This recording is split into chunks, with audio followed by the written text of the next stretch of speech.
Modern playing cards are filled with layers of meaning and symbols that can be traced back centuries.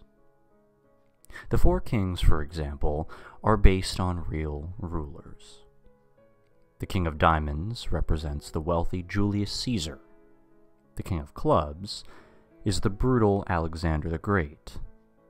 The King of Spades represents the strong but kind David of Israel. And the King of Hearts represents the emotionally disturbed Charles VII of France. It is this king that we will be dealing with today.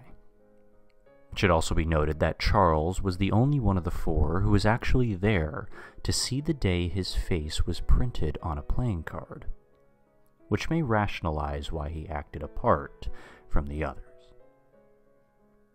Now, Charles's visage was put on the King of Hearts at the very beginning of his rule, but he never really got a chance to come into contact with playing cards until many years later when he became very ill with a fever and was informed that he would be bedridden for the rest of his life. It was during this period that Charles began learning card games to pass the time, such as an early version of blackjack, Vingt et Un, or 21. Charles lay in his bed for 2 years, constantly fiddling with the cards and always getting weaker. As time passed, there were reports that Charles had begun obsessing over the idea that the king being the 13th card in a suit was causing him bad luck.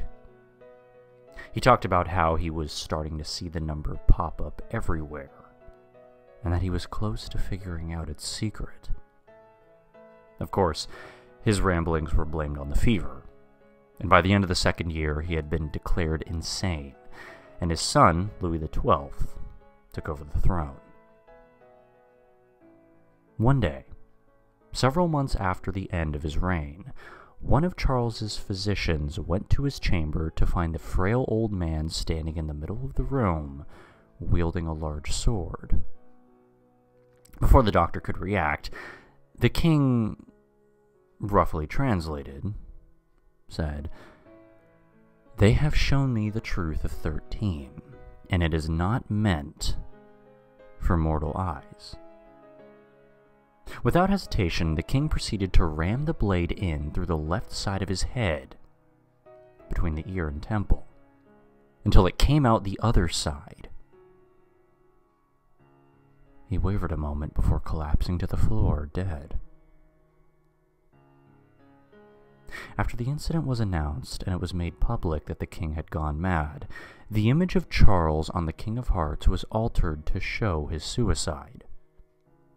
Although the picture is now shown significantly less graphically, the image of Charles thrusting the sword into his skull can still be found on modern-day playing cards.